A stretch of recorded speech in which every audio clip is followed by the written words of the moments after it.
Way back in 2005, two brothers set off on a road trip that would save the world and change television. Those beefy Hemsworth boys? Not the Hemsworths. How many times do I have to say it? For 15 seasons and 327 episodes, Supernatural took audiences on a wild ride of family, fate, and faith with a rocking soundtrack and a seriously cool car. But that was then, Bobo, and this is now. And yes, the show has quote-unquote ended, but we're not quite done with the journey. No, we're not. And that's why we're watching it all over again, or for Rob and me, for the first time, That's right. diving deep into every episode of Supernatural with the fine folks who made it. And we're taking you along for the ride. Whether you like it or not. I'm Rob Benedict. I played Chuck Shirley, a.k.a. God. Spoiler. Yeah, it is a bit of a spoiler, but hey, spoilers are fair game here. I'm fine. And I'm Richard Speight Jr., and I played the Trickster, also known as the Archangel Gabriel, and I did a little bit of Loki work in there. Okay, you know what? We're running out of time. Okay, well, we'll be talking about the entire series, so whatever we say, accept it. You've been warned. So buckle up and settle in. Because this, my friend, is Supernatural, then and now. Hey, everybody, I'm Rob Benedict. And I go by the moniker of Richard Speight Jr. And that's our show, everybody. Listen, we're here. We did it. We made it. It's episode 22, season 1, the season finale called Devil's Trap. A lot of people said we weren't going to last, Robbie. A lot of people said, well, those two won't survive. I heard the over-under was 6 episodes. But we made it to 22. Unbelievable. All right, well, this is very exciting. It's the end of what I like to call the trilogy that ends the season. And here's a little trivia for you. I don't know if you know this. Do you know the episode title? Yeah, Devil's Trap. Right. But if you say it slower, it's Devil Strap. Oh, Devil's Trap. Right. So it sounds like a really creepy toy. Or Deville's Trap. Devil Strap. Sounds like It's a bass player for Gawkin. All right, let's jump right into it. The brothers are determined to find their father and seek out the help of an old family friend, Bobby Singer. Who also happens to be the co-showrunner of Supernatural. That's right. Well, Meg shows up. That's never good. No, not good. However, among Bobby's many books is The Key of Solomon, a book containing spells on how to trap a demon. They lure her into a trap. She taunts them by telling them that their father is dead. Ow! Dean gets pissed, and Bobby reminds them that there's an innocent person in there. She's just possessed. So the fellows perform an exorcism. The demon is expelled. As the innocent girl lays dying, she tells them to be careful. The demons are using their father as bait. Is this the end of her? Is this the end of Meg? I don't know. I don't know. Dude, I haven't seen the show. I don't know. All I can tell you is that she did a great job. I Nikki Aycock. So good, yeah. Well, Sam and Dean head to an apartment building based on a clue that the dying girl gave them, that Meg gave them. There they encounter demons guarding Dad. In the escape, Dean uses the gun to kill a demon that was giving Sam a beatdown. A good old-fashioned beatdown. Yes. And we forgot to mention that they had to do this posing as firemen. That was how they got into that building. But we'll come more on that later. Back at the cabin, John asks Dean for the gun, but Dean is concerned that Dad isn't pissed at him for using the bullet. Dean puts together that Dad is possessed by the demon. It's not Dad at all. It's the demon. Oh, no. Yeah. The demon throws the boys against the wall, as Dad's, right? So it's Dad with yellow eyes. Throws them against the wall. Sam demands to know why he killed their mother and Jess, his girlfriend Jess. We find out that the demon felt that they were in the way of his plans for Sam and other people like him. Now, obviously, at first, the boys just thought Dad has cirrhosis of the liver and is suffering from jaundice, so his eyes have gone yellow, so nothing to fear. But that's not the case. It ended up being a sign that there was a super demon inside of Dad. Right. That's right. So Sam is able to get the gun and shoots the possessed John in the leg. Ow! John is able to briefly get control of his body and begs Sam to shoot him, killing both the demon and Dad. Sam can't do that. He can't. He just can't. And the demon escapes through a vomit, the black vomit towards the ceiling. It's not black vomit. Come on. Yeah. On the way to the hospital, they discuss what to do next. They get T-boned by a large semi-truck, leaving the Winchesters injured and the Impala destroyed. Oh, that's the end of this. No more episodes. That's it. No more seasons. To be Canceled. continued. Will it get picked up? Are we going to see a season 2? A lot of people didn't believe. Yeah. But we did it. Mm-hmm. Great episode of television. Mm-hmm. Just really exciting. I'm going to tell you something that I must have missed. Okay. So this is going to be the What Did I Miss segment of the program. Okay. But Jim Beaver, the actor Jim Beaver, who plays Bobby Singer, has this line early on where he says, next time I see you, I won't put a shotgun in your face. When did he put a shotgun in their face? He says that to who? Sam and Dean. He literally says, they go, last time I saw you, I was aiming a shotgun at you. And I saw that. I'm like, oh, I must have missed. It was trippy. I just kind of felt like in watching it, I thought I'd missed something. What's really trippy is I completely missed that line. But in your, I think in your stupid, dumb notes, you didn't make a note about it? No, but speaking of my notes, now that you're dying to hear them. So here's something that Sam, when they're disguised as firemen, in order to get the fire brigade there, he had to pull the fire alarm, much like he did in the train when you and he took a train through Europe. Oh my gosh, that's so similar. Yeah. The difference is he didn't punch it with his fist and cut himself open in the process. Right. And he didn't stop all the trains from Europe. This is a story for another day, but there's a story that includes Rich and Jared. And Jen Padalecki. And Jen Padalecki on a train where they pulled the fire alarm in order to get the train to stop because Jen left her bag. Yeah, exactly. Good story. This is foreshadowing. Yeah. What else, Rich? What else about this episode? I mean, it's what a great finale. It's a great episode. If I'm going to point out the one maybe moment is when Jensen makes some bit of like, I got to get my schnauzer out of the apartment, so that a fireman kind of, herds him away. Cut to Jared with a bobby pin going to unlock the fire engine. Cut to they're in full fireman regalia. Totally. Okay, that's a big leap in time. Yeah, and for sure. You got a bunch of looky-loos because they're fire alarm and police and activity and firemen and passersby, and somehow they managed to abscond with two complete, including air tanks, oxygen tanks, fireman outfits. Yeah, for sure. No, that's but when you watch a show like this, you just forgive it of that. It's like watching. Honestly, this show reminds me of a superhero show sometimes. So like, you know what I mean? It's just like how. Oh yeah. How does Spider-Man get the outfit on so quickly? It just because he's just Spider-Man. Yeah. But look, again, I love seeing Jeffrey Dean Morgan, and the writing of the show is so good. It's written by Eric Kripke, this episode, and I always thought his episodes are so good. Oh, yeah. It leaves you completely, we don't know what's going to happen. There are two showdowns, one with Meg and one with the Yellow-Eyed Demon. Old Yellow Eyes. Old Yellow Eyes. Frank Sinatra's creepy cousin, Old Yellow Eyes. Yellow Eyes. Sam gets a beat down, and he's got a black eye for the whole last part. You really like saying Sam gets a beat down. I never have said that before. You just said it earlier. You're all Sam gets a beat down here and Sam gets a beat down there. I never. I'm not talking about rhythm. Sam gets a beat down. Sam gets a beat down. Sam gets a beat down. And then, of course, we had the introduction of Bobby Singer. I mean, it's already an instant classic. Instant classic. And then, I don't know if you remember, Richard, but in episode 9 of our podcast, talking about episode 9 of the show, this is the final confrontation with Jeffrey Dean Morgan as the Yellow-Eyed Demon. This is the scene Ivan mentioned that they had to shoot in parts because they didn't have Jeff to shoot on that day. So if I'm not mistaken, that was shot in 2 parts. Well, are we going to hear that story? Let's hear that story. Okay. The end season, the season finale when Dad showed up and Sam and Dean came and Dad had the fight with the Yellow-Eyed Demon and all of that stuff. That was a big one because, Jeffrey Dean Morgan wasn't going to be available for when we needed to shoot him. And we found that out 3 episodes in advance of shooting that episode that, oh, hey, by the way, we have to figure out how to shoot the finale without Jeffrey Dean Morgan physically being there, which means we need to shoot him 3 months in advance. So, and here's the outline. And it was one of those things where, Eric and them said to me, well, we know he's not there. What are we going to do? They called us up. I thought I was in trouble actually, because we're getting towards the end of the season. It's those things where you've done your in-house facility and the budgets are coming in. And I thought I was in trouble. I got the phone call. They need to see you upstairs. And everyone was there. And Eric was on the phone. And I'm sitting there by myself with like sweaty palms. Like, this is it. I'm never going to work in film again. I gotta be a used car salesman. They found my hidden folder. Yeah, exactly.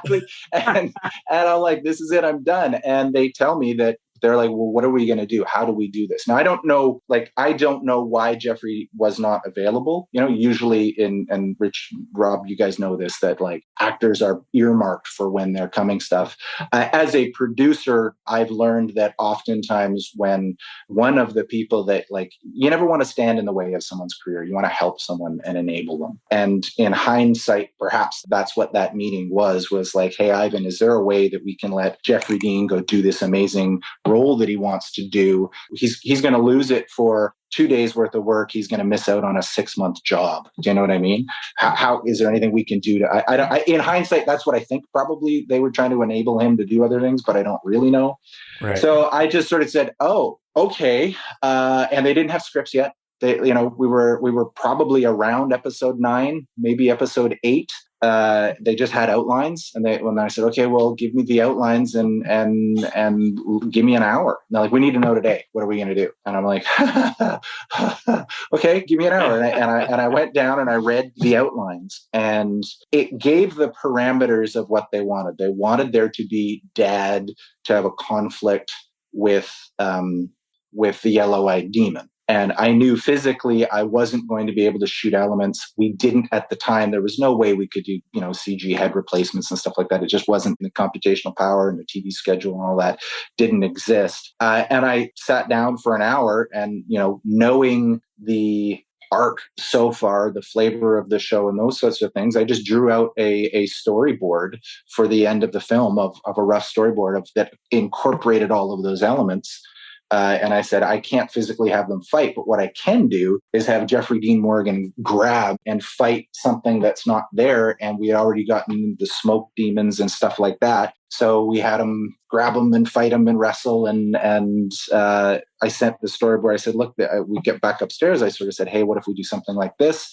Sent the storyboard down to Eric and the folks, and then they wrote this amazing ending that incorporated those elements into it, and then upped it even more with the bullet, the gun, and the Colt, and all of that stuff. And it was a crazy huge. It was insane. It was insane. So when it comes to lore, you know what you know when you need to know it, and and as a visual effects person, my job, at least I believe it to be this way, my job is to learn the flavor of the show and to be able to perpetuate. And then you rob from the lore, which is exactly what I did there. I'm like, how's he going to fight the yellow-eyed demon? Initially in the script, it was a fight, right? And initially in the script, there was this big thing, and you're going to figure out, okay, Sam is going to have a fight with the yellow-eyed demon, but we don't know what he's going to look like. And then we're going to shoot his stuff months in advance, but we haven't choreographed the fight. We haven't choreographed the stuff. We're going to put blood here. We're going to cut. He's got to be beaten up. And then now we're going to tell the stunt guy, you have to reverse engineer a fight to this makeup, because unbelievable. Wow. It was absolutely insane, right? But like Eric, like the creativity that they have to take my crudely drawn storyboard and go, here's the spirit of what we can do. And then obviously Kim Manners, may he rest in peace, being able to direct this story and get the performances out of them and come up with the camera angles as he did. And yeah, we shot the whole season finale 3 months in advance on a blue screen. Really, we didn't know what the sets were going to be. We didn't have scripts. We didn't. That's crazy. I mean, I have never heard this story. I dare say nobody has heard this story. That's a fantastic story. Yeah. So there you go. I guess I wasn't wrong. That's awesome. That's really cool. It's amazing because you would never know that watching that sequence that anything was out of the ordinary. Yeah. And then you follow that up with just a phenomenal season-ending car wreck between a semi and the Impala that's just shocking, comes out of nowhere. So well done from an execution standpoint and from a surprise standpoint and from a cliffhanger standpoint. Yeah. And that story has a crazy angle to it. Yeah. In fact, let's go there right now. This is when Kevin Parks, the first AD, told us about how that accident was actually a happy accident. Well, the whole idea of the car and the truck, semi-truck comes down, T-bones the Impala, and the Impala is supposed to basically get blasted into the air by a hydraulic cylinder in the middle of the car. To make sure the car and semi were going to hit at the same time, they were on a cable rig, so they were always going to hit regardless. And then as the car and semi impact, the hydraulic hammer or the cylinder goes off, but the car gets caught under the bumper of the semi. So instead of the car being separated and blowing up and flying in the air, they both get latched in together, and they basically come across the field where they were. And we basically had all the cameras. We had 3 cameras all placed in here to do this. And my wife was out here again to this point in time as well. She was actually one of the closer cameras, and we were all safetied off with people there to make sure everything was going to happen, because these vehicles were not supposed to come toward us. So we have one camera on a crane, one camera off the side, and then Jill's sitting down. Basically, the car and truck are coming toward her, and she feels that she has a grip behind her, ready to yank her out at any moment, because they're getting closer and closer and closer. And Jill's very confident. She knows that whoever's there is going to pull her out. She won't be in any kind of danger. But she goes, "This is getting closer and closer." And then there's also a thing called another camera that's in a crash box over top of it that was not, it was kind of the idea where the car might land. So that's why we put everything there, so when the car goes off, that we think the car will go fly that way. So the tractor trailer and the car go over the crash box, damage that camera, and eventually comes to a stop about probably 40 feet from where Jill is. And Jill kind of looks up. She's only been looking through the camera the whole time, because this was still on film, so it didn't have video monitors to watch. You had to watch the eyepiece. Wow. And it basically is like she looks at going, "Oh, wow, that's close." But it's like we were supposed to, when the car was supposed to kind of get launched off, it was supposed to pivot over a bunch of vegetation. We weren't supposed to damage anything, and they wanted to protect the ditch, so we put some wood over top of a ditch. It was never meant to carry the weight of a tractor trailer. And basically, it made that final shot a lot more, I think, in my opinion, a lot more impactful, opposed to just see the driver of the trailer somewhere else. It's right with the car. Right. So we find out later he's a demon as well, so he gets out, Let me ask you this, Kevin. If the Impala was supposed to flip and go somewhere forward, what was the semi supposed to do? What was going to happen to it? That truck would have just continued straight on the road. Gotcha. There was a driver in it, so in fact, the cables would release, and the truck would be free to go on the road and stop. Well, this was obviously the way to go, because it frightened me, man. I was like, oh, like it felt violent. It shot well. And the fact that any of them are actually alive after that is amazing. But I mean, it is supernatural, So wait, there are people in the cars? No, there's dummies in the car. Oh, you're right. So you're saying, and we shoot them later on the stage, but it's like the fact that they survive it anyway. But yeah, true. Well, yeah, what a great way to end the season. Then another little trivia note on that one is when we went back to do the season opener for season 2, we pick up pretty much right after where that truck is supposed to be. We couldn't go back in that field. We had to rebuild it across kitty corner from there into another little field that it looked similar. Why? Wow. Couldn't you go back? This was in June, July. They didn't want us in that part of the field because there's also bases for environmental reasons. Gotcha. Basically, where the roadhouse was, where we rebuilt that. That was our first time we put something in that area. So that was where we started season 2. That's awesome. That's so cool. That's a great story. Yeah. If you go to Boundary Bay, you can see where the hydraulic cylinder actually did make impact with the pavement, because there's a big circular dent in the road. Oh, wow. There you go, kids. Something to add to your scavenger hunt. Yeah. Parksopedia with the facts. There it is. You've been parked. Thank you, Kevin. That was awesome. Just hold that thought. We're coming right back.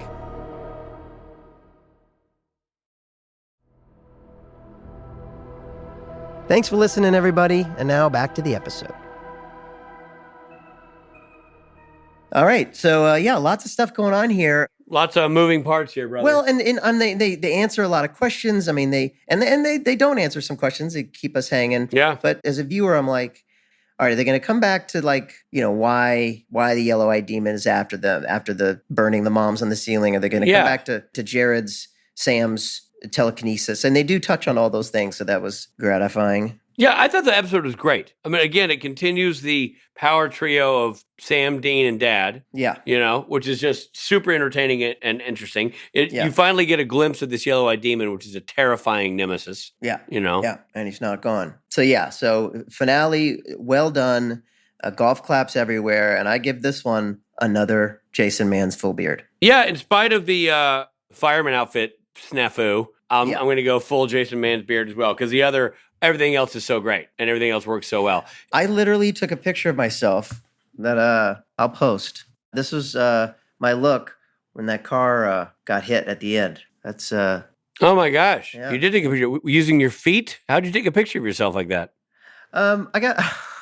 I can do this thing where I put my feet at my feet. That looks like feet, very small feet. No, actually, that's my. No, I'm saying, how did you take the photo? Oh, yeah, I had it on my knees, between my two knees. I thought you were saying that looked like my feet. Yeah, it was between my two knees. I'm showing a picture right now of myself with my two fists at my face that Rich thought were my feet. And I'm showing a picture of myself with my new manscaping. Anyway, so much stuff to get into. Best of all, we've got a great guest star for you today. This gentleman played Bobby Singer in 69, maybe 70 episodes of Supernatural. Yeah, he also appeared in other TV shows. Like The Boys, which is also created by Eric Kripke, by the way. Timeless, also created by Eric Kripke. Somebody's in Kripke's camp. Yeah. NCIS New Orleans, Justified, Breaking Bad, CSI, and the legendary HBO Western Deadwood. And that's not even close to being this man's resume. He's done a ton of stuff. That's right. And recent films include Guillermo del Toro's Nightmare Alley and the upcoming Kindling. Please welcome our friend and legendary actor, Jim Beaver.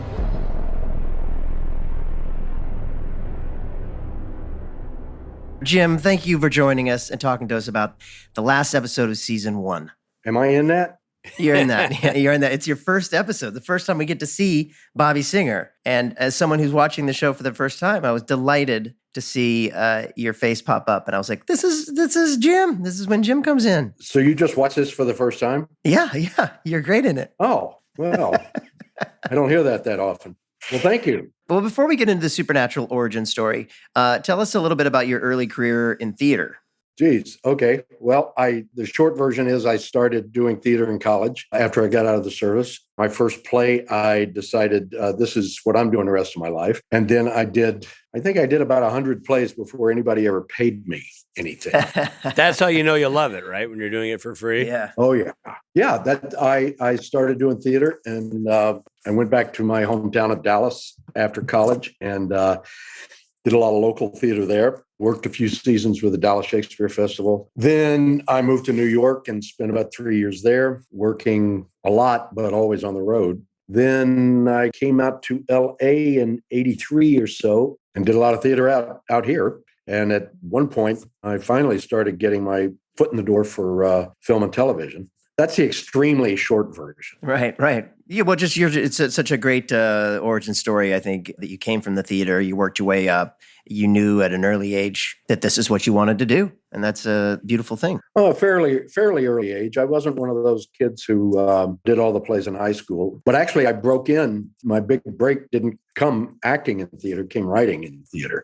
I had some plays that were produced at Actors Theater of Louisville. And awesome. Had a very successful play done in LA in the mid 80s. And that is what really got my foot in the door. Wow. I started writing television after that, but I didn't really want to write television. I just wanted to act. And eventually one thing faded away and the other thing started up. What TV shows did you write for? Or what were you writing? Well, it was an interesting time, the mid-late 80s, because they were just starting to deal in films and television with the Vietnam War, which had been over for 12, 13 years. But they were just starting to see it as a fertile ground for drama. Yeah. And so I happened to be at the right place at the right time. And I wrote for an HBO show called Vietnam War Story. I wrote for a CBS series called Tour of Duty. And it seemed like every time somebody was doing something about Vietnam, they would look up the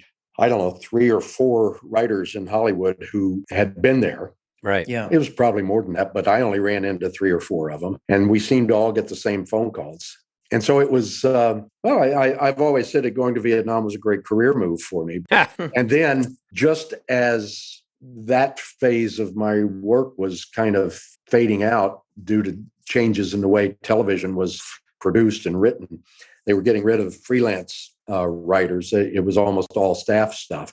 And I didn't want to do staff stuff because I wanted to act too. So I started not getting TV work because nobody was getting freelance work. Right. But right around then, Norman Jewison was casting a movie about Vietnam vets called In Country. I got called in by a stroke of luck, landed a part, and ended up being the only actual Vietnam vet in a whole principal cast of people playing Vietnam vets. Wow. So that broke pretty well for me. Right. it was, I don't know, I might have had a line in something before that, but this was a co-starring part as Bruce Willis's best friend. So it was a big, big leap for me. Wow. And again, it was the Vietnam thing that did it. Well, then what didn't just take us forward now to Supernatural? How do you get involved in the show we are discussing? Well, that's a weird question because the question's not weird. The answer is weird because I have one story and Bob Singer has another story.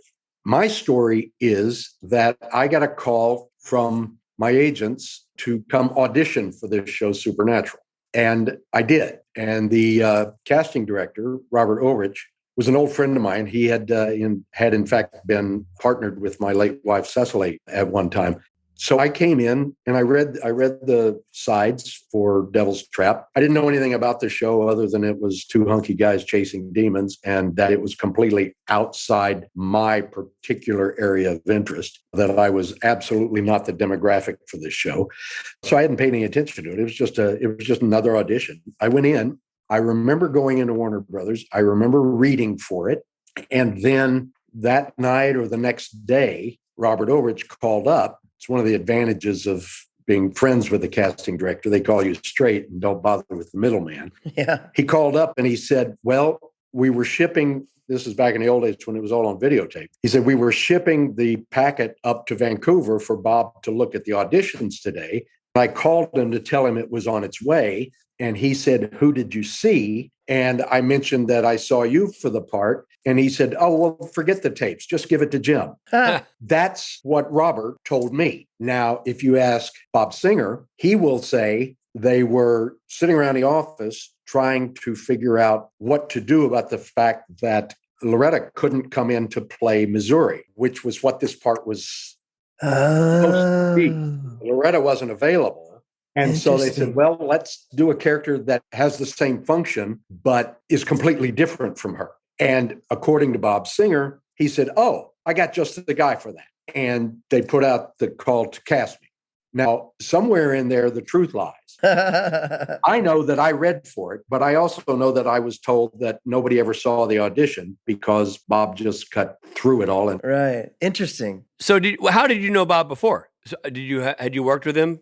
I had done a series about more than that, about 14 years earlier. I had done a guest shot on a show called Midnight Caller that he was producing. Mm-hmm. And that was in the spring. And then the following fall, I got a call that he had liked me on Midnight Caller and that he and the writer John Schulian had created a character that they wanted me to play on Bob's new show, Reasonable Doubts. So I came in to do that. I was essentially Mark Harmon's partner on that Cops and Lawyers show. And I did that for a couple of years. And so that's how I knew Bob. But that was probably 92 that we finished that. And I never heard from Bob again. And all of a sudden it's 2006 and Supernatural shows up in my viewfinder. Wow. Yeah. So, it took him 14 years to get up the nerve to use me again. And then when you did this one episode at the end of season 1, did you know that you'd be coming back after this? No, I had no idea I'd be coming back. I remember the crew, a great crew. You guys know it's largely the same back in 2006 as it was in 2015, and great people. And I remember how cordial they were to me, but I also remember how many people said, hey, you might be back. We didn't kill you. Right. And of course, that was season 1 of Supernatural. We didn't realize that even getting killed didn't stop you from coming back. True. But you know how it is. Sure. People say, oh, maybe you'll be back. And then, 72 years later. Right. Yeah. That plus $5 gets you a cup of coffee. Here's a question for you.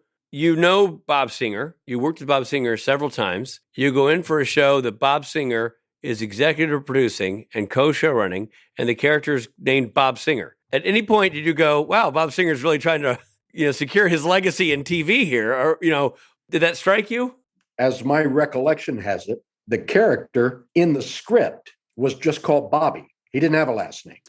But, and this is again, my grasp of how things worked out. Nobody's ever told me I'm wrong. Nobody's ever told me I'm right. But the guys in the art department, just for a joke, put up a sign outside Bobby's house in the junkyard that said Singer Salvage. And whether they realized that the character's name was Bobby, or whether it was just a coincidence, just a little in joke. My understanding is that once they established both me as Bobby and the fact that I ran a wrecking yard called Singer Salvage or whatever it was, that they were stuck with Bob Singer. Wow, that's funny. And of course, Bob has always made it very vocal that he didn't like the idea. You know, all of his friends are saying the same thing that was said in The French Mistake. You know, what kind of douchebag names a character after himself?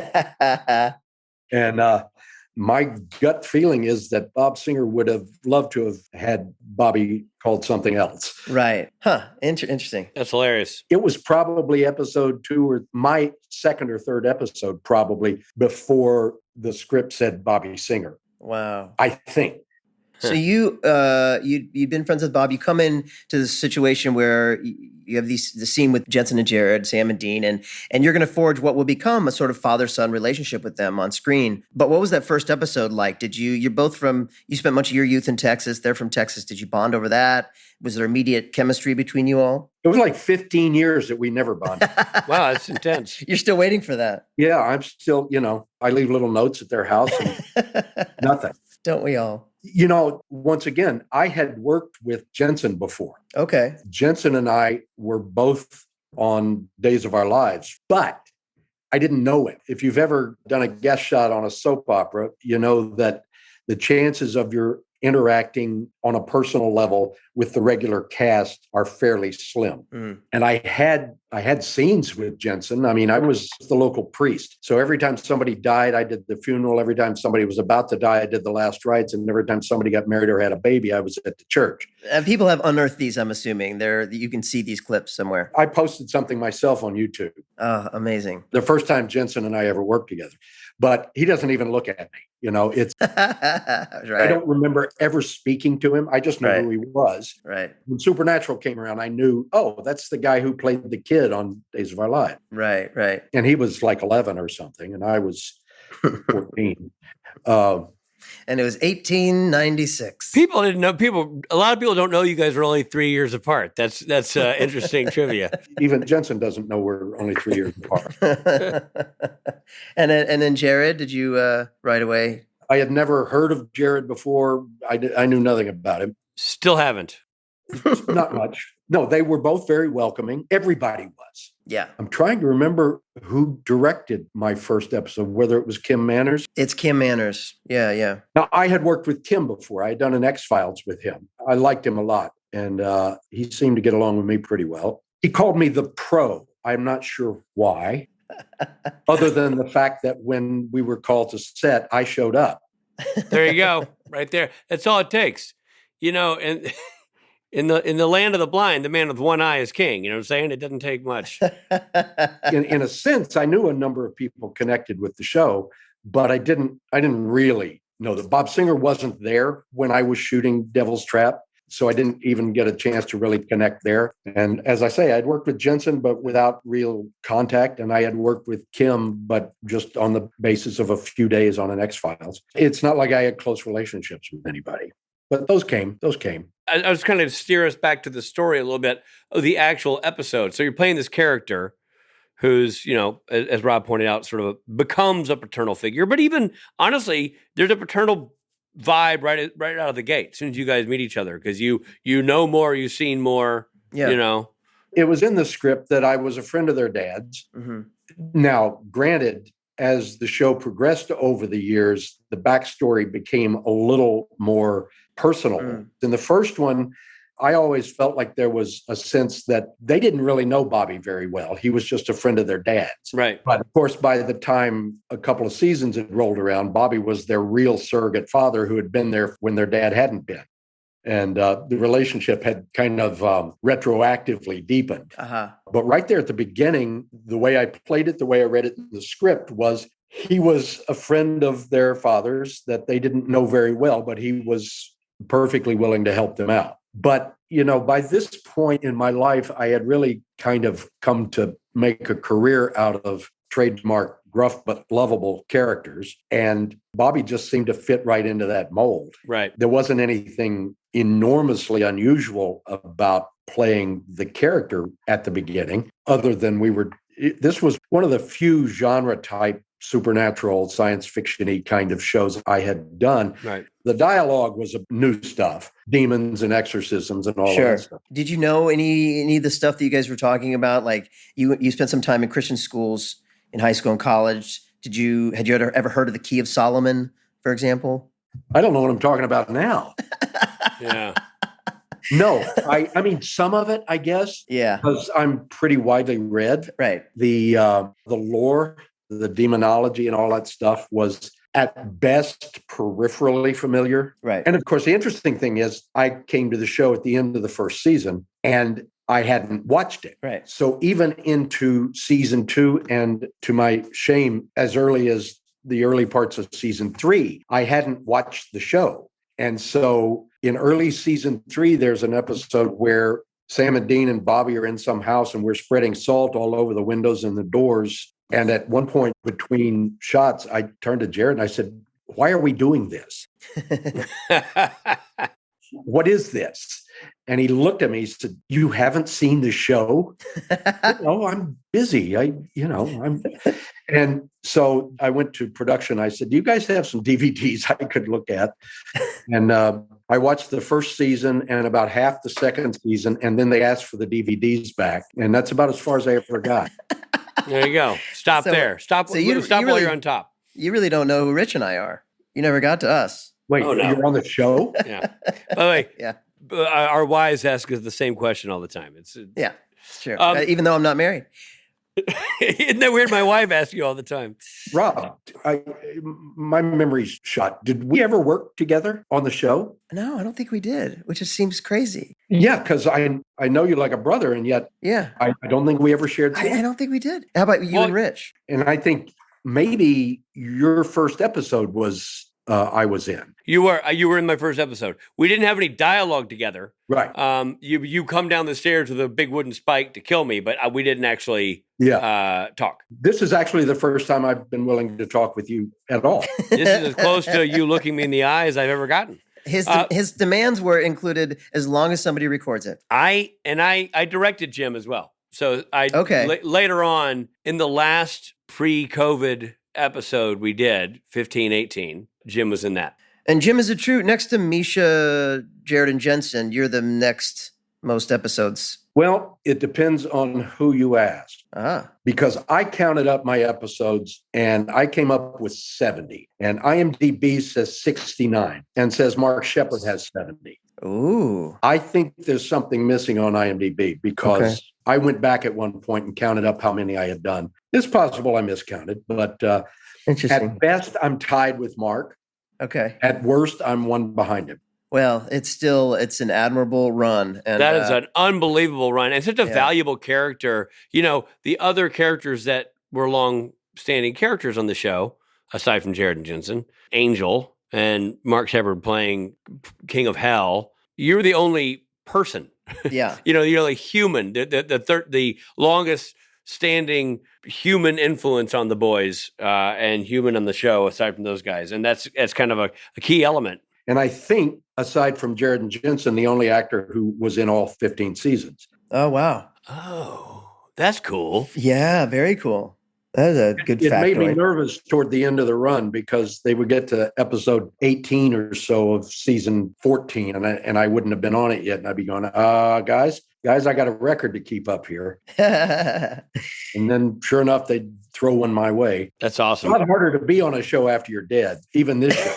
I don't know. They seem to find a way. They found a way, but it was that whole half of every season episode was, I liked that back season 7 and before, and my accountant liked it. Yeah, I bet. Yeah. I just have one last question about this episode. When you guys are all in the room together, it's you and the boys and Nikki Acox, and they're doing the exorcism, and it's just an effect question. Do you remember how they moved her chair around the room? Do you remember that? This sort of her chair kind of jerks around the room, poltergeist style. I think it was done practically with fishing line or something. Oh, wow. And with guys on either side pulling. Pulling it, yeah. The truth is, I don't actually remember how it got done. I do remember I remember that moment in the scene. I also feel like when you're the actor in that scene and it's not your chair being jerked around, you might not be that, Sure. focused on how it's happening. Sure. Focused on anything.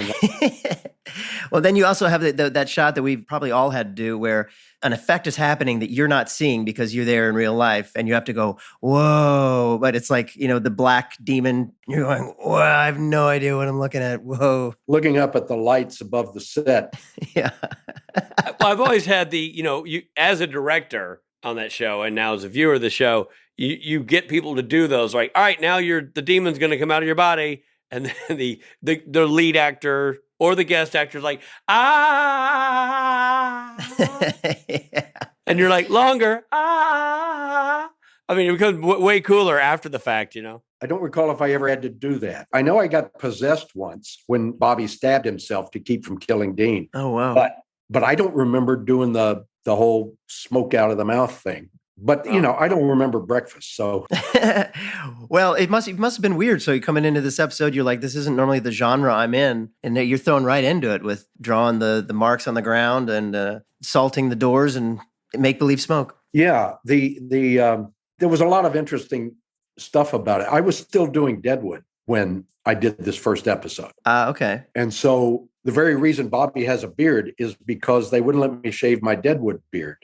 Because they might need me again. And so I had a beard on my first Supernatural, and that just stuck for the rest of the show. Wow. But after I did Devil's Trap, after I did that, I thought I was done. And I did what I usually did after Deadwood would wrap for the season. I cut everything off and practically shaved my head. And it was only about 2.5 months later that they called me back for the first episode of season 2. So if you take a look at that, you see my hair and my beard are much shorter than they were at the end of season 1, because I had no idea I was going to need them again. Yeah. Oh, we'll have to look for that. That's interesting. I love those kind of stories. Yeah, that's something you can tell your grandkids about. Oh, they'll just be, tell us again about Jim Beaver's haircut. I can't wait. I will tell them. Jim Beaver, you're a legend. I really appreciate you coming on our show and talking, and we're going to have you back. Longest lasting human on the show, Jim Beaver. I was all set to be impressive in the second half. Oh man, you're on the show so freaking much. You have plenty of time to come back and talk you got more. And 79, maybe 80 episodes. Okay. 69, maybe 70. Just as long as I get one more with you guys than Mark Shepard gets. Deal. You got it. The easiest deal we ever made. Ladies and gentlemen, Jim Beaver. Thanks, Jim. Hey there, this is Jensen. I hope you're enjoying the episode, but we need to pull over for a second for some messages, and I got to take a leak.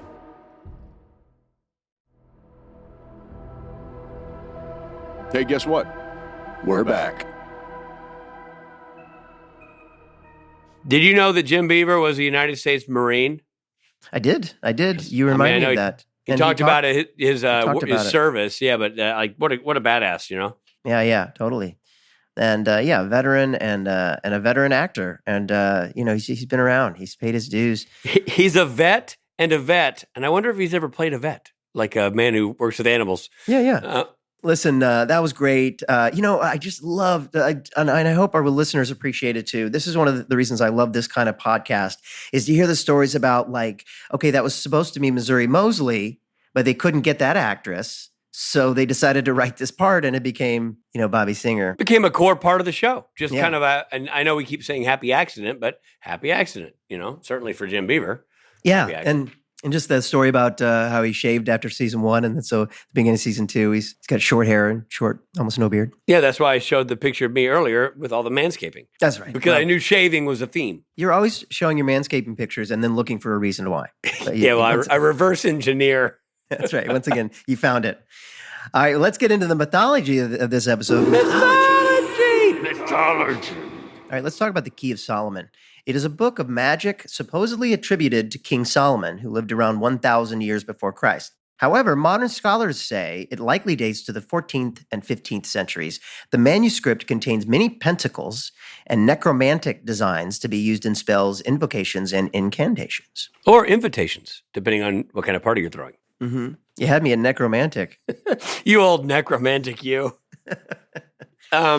Many of the prayers in it combine magic and Judeo-Christian church teachings. The book is split into 2 sections. The first section is about spells and curses to contain demons. The book has been translated into several languages and has been in print for years. It can likely be purchased at your local bookstore or checked out at the library. I did not know that. I think what our writers are trying to say is like, this is not some weird, antiquated thing. Like, this is actually a book that you can go get. You can go get this book. The Key of Solomon by me, Johnny Two Times. You enjoy my new book, The King of Solomon. Very different than The King of Salmon, which is a fishing book for an Alaskan outdoorsman. Anyway, so that's everything about The Key of Solomon you ever wanted to know. Fun facts! Fun facts. No secret, Bobby Singer is a reference to the executive producer, Bob Singer, and Jim appears as Secretary of Defense, Robert A. Singer, in The Boys. What? So, yeah. His name is Robert A. Singer in The Boys as well? Yeah, I think Kripke did that as a nod. Oh my, you think? Good catch, Rob. I don't know. I mean, look, I'm no private eye. Oh my God, that's hilarious. That's super funny. Kripke. But yeah, that is funny. But I loved Jim's story about that, how it might have been a happy accident. It might have been because the prop people put Singer on And now it's that way forever. Forever and ever. Originally, the episode was going to be about John and one of the boys looking for the other brother who had been kidnapped. But because of production constraints of Jeffrey Dean Morgan's schedule, he was also shooting Grey's Anatomy, Dad had to be the one kidnapped. In hindsight, Kripke says it made so much more sense for the brothers to be looking for John. Yeah, that makes sense. Yep. Again, really very interesting and fascinating that Jeff may not have been there when they had that final confrontation. Very trippy. Set director George Newman said the set for Bobby's Place had 5,000 to 6,000 books in it. Wow. But there's an asterisk to this fact because George Newman, who's worked for Jerry Wanick his entire career, is a known and noted liar. Is that right? I don't know. I know George. He's a good man. You do know George? Oh, yeah. I know George. Is he related to Gary Newman? No, but he is related to George Wendt. Is he? You know who Gary Newman is, right? Here in our cars, we found a place to lay down. Deedle-da-dee-da-in-down-da-dan. You know who George Wendt is, don't you? Oh, come on. Hey, Norm. Norm. In the truck wreck at the end of the episode, the truck is edited to hit the car 4 times. It hits it 4 times. Wow. Yeah. That's a lot of times. That's 4 times the time that it hit it. Well, listen, guys, we're excited because we made it through a season 1. And we did it. High five, Rob. Ben, I got to tell you, I really enjoyed every minute watching the show. I was on the edge of my seat, and I love it. Can't wait for more seasons. Yeah, man. I hope the show gets picked up and there's a season 2. Me too. And hey, I want to thank all of you for sticking with us this whole season. We really hope that you've liked what you've heard. We appreciate everyone who's chimed in and told us as much, and we appreciate you. Please tell your friends. Let everyone know about it. Yeah, and for all of you who've given us some great, great criticism, we really appreciate it and promise that we'll ignore it. And I'm kidding. Rob's taking notes. Remember, Rob keeps notes. Which that reminds me, are there any notes I missed? I know you're one. Oh, now here's our segment called Rob Leads Through His Creepy Notes. Let's see. No, Rob's dumb notes. Yes, Rob took them. Rob's dumb notes. Looking through them. Rob's notes. Here they are right now. One of the things I forgot to say earlier is I really liked the firefighter guy. He seemed very Canadian. And that was Rob's dumb notes. That's the end of them. Rob's dumb. No, hey. I know what you're saying. It's funny. I did think it's funny. And it's one of those limitations of TV where the fire brigade, I think, was 2 guys. Hey, you want to hear Rich and I talk, say even more silly things and post pictures of ourselves? Well, follow us on Instagram and Twitter. That's right. We're on Instagram and we're on Twitter. What are those addresses, Robert? On Twitter, it's at Dick SP, the number 8JR, and at Rob Benedict. On Instagram, it's at Dick Spate Jr., spelled the same way. And it's Ro Benedict. Benedict. Row your Benedict That's gently right. onto Instagram. Gently to the old folks' home. We publish a lot of other cool stuff too. Oh, and if you haven't heard, newsflash, the podcast now has its own dedicated social handles on Twitter and Instagram. How about that? You can follow the show. And the address is the same on Twitter and on Instagram. What is that? It's at SPN Then and Now. SPN Then and Now. Yeah, so now you don't have to bear witness to all the other jibber jabber that Story Mill puts out on social. Just follow, interact, and engage with @SPN Then and Now on Twitter. I'm so glad they've and done that Instagram. because I'm so effing tired of bearing witness. I know. I don't want to bear witness anymore. And hey, if I had a nickel for all the jibber jabber, You know, I don't want to bear witness or witness any bears. I don't want gibber or jabber. No. So thanks again, everybody. Thank you, Rich. Listen, we made Robbie. Great job, producer Steve, Trey Booty. It's been a heck of a run. Got season 1 down. Only 14 more to go. That's right. That's right. We're practically there. We're on our way. We're 6.5 years for finishing this out. Can't wait to see you at the next one. I'll see you at the next one, buddy. And everybody, we'll see you too. This episode stars Jensen Ackles as Dean Winchester and Jared Padalecki as Sam Winchester. Guest stars featured Jeffrey Dean Morgan as John Winchester, Nikki Acox as Meg Masters, and Jim Beaver as Bobby Singer. Devil's Trap was written by Eric Kripke and directed by Kim Manners. Editing by Anthony Pinker, music by Jay Gruska. Executive produced by Eric Kripke and Robert Singer. The original broadcast of the episode featured some amazing music that Rob and I did not hear because we watched it on Netflix. But the music we would have heard had we seen DVDs of the show or its original airing were Bad Moon Rising by Creedence Clearwater Revival, Fight the Good Fight by Triumph, and Turn to Stone by Joe Walsh. That would have been great. Wow.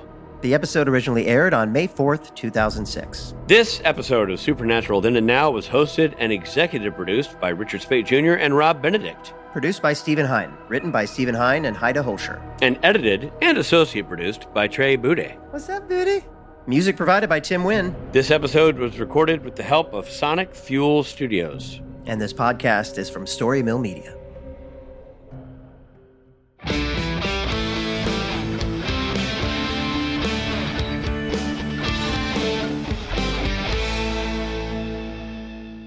I don't see sound anybody talking. No, I don't hear anybody talking. Test 1, 2. Check, Hello, check. hello, hello. I got nothing to.